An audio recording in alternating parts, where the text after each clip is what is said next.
Salut à tous, j'espère que tout le monde va bien. On se retrouve aujourd'hui pour la market update sur BTC, le Forex et le Gold. Donc le BTC, qu'est-ce qu'il a fait sur la dernière leg qui était descendue complète? Donc par d'ici jusqu'ici, on est revenu retracer toute la liquidité ici. Puis depuis, on a retracé. Donc actuellement, on a plusieurs niveaux qui sont intéressants.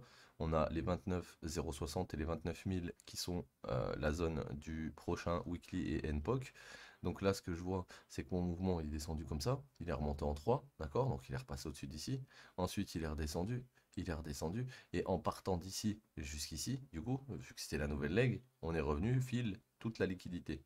Donc là, vu qu'on n'a pas gagné ce niveau, il se peut qu'on revienne chasser ce lot pour venir taper ces deux niveaux.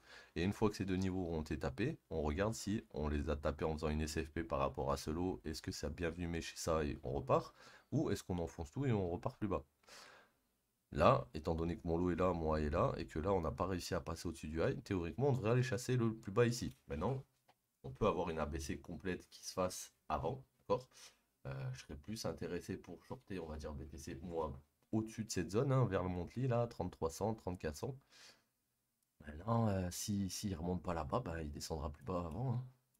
Le problème, c'est que vu qu'on a gagné ce petit niveau qui faisait partie de ça, les gens vont penser que là, on a choche en passant au-dessus ici, alors que en plus de ça, on a juste SFP. Et ouais, ça va sûrement long dans cette zone, c'est pour ça qu'il y a eu ce rebond d'ailleurs. Et là, on va tout ravaler. Pourquoi? Parce que ils ont pas TP sur la liquidité interne. Donc théoriquement, on devrait revenir sous slow, venir dans cette zone, et ensuite on voit si ça tient, on peut aller plus haut. Si ça tient pas, on va rafaler slow. Ok les gars? En tout cas, si ça doit tenir, c'est aux alentours des 29, hein. Vous avez deux niveaux importants, la liquidité qui attend, la ABC sûrement qui drop dans cette zone. Donc ouais, c'est la zone à attendre. On va aller faire un tour sur l'euro USD, donc je vous avais mis ça, regardez, hein. On était là, hein, au moment où j'ai fait la truc, je vous ai dit on va remonter au-dessus du buy side liquidity que j'avais tracé ici, ok? Le sell side liquidity qui était ici. J'avais dit si on prend le buy side liquidity du range, on va aller chercher le sell side liquidity. Donc ce play, parfait, il est fini. Qu'est-ce qu'on va attendre maintenant? Ça c'est ton premier high avant le dernier drop.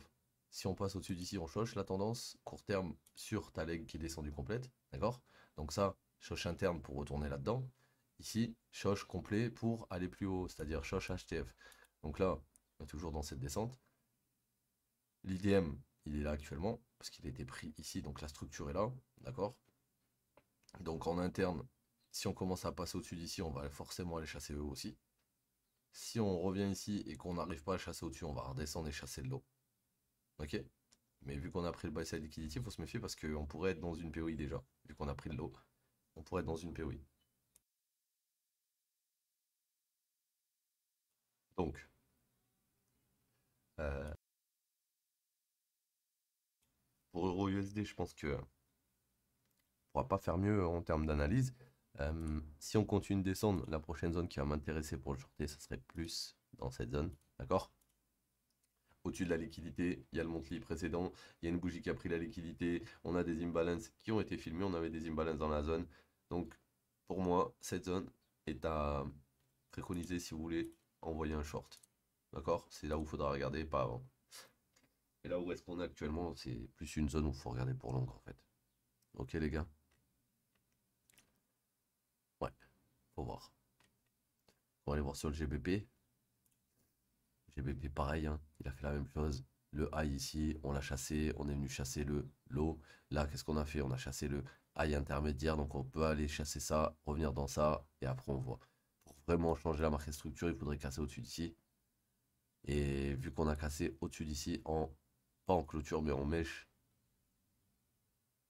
on pourra aller chercher ce high. Et une fois qu'on aura cherché ce high, il n'y a plus de liquidité comme tu peux voir ici. Donc on pourrait se retourner et descendre plus bas. Ou alors rafaler tout le monde et aller prendre le high. Et là, dans ces cas-là, on changerait la tendance. Ok?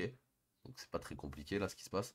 On a un range, on crée un plus bas ici, on vient le SFP ici, il n'y a pas de clôture, donc c'est toujours bullish. On peut continuer à espérer que ça monte. Le truc qu'il y a, c'est que vu qu'on a pris ce high intermédiaire ici, il va aller chercher celui-là. Et tant qu'on est sous cette mèche, on valide rien, on valide pas d'impulsion vers le haut. Par contre, quand on va passer au-dessus d'ici là, il n'y aura plus de liquidité à prendre. Donc si vous êtes toujours en long, attention. On va finir avec le gold. Alors, gold, c'est quelque chose là.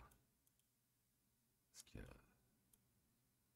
là, pour le mapper, c'est pas évident. Ok. Donc, court terme, on avait une impulsion.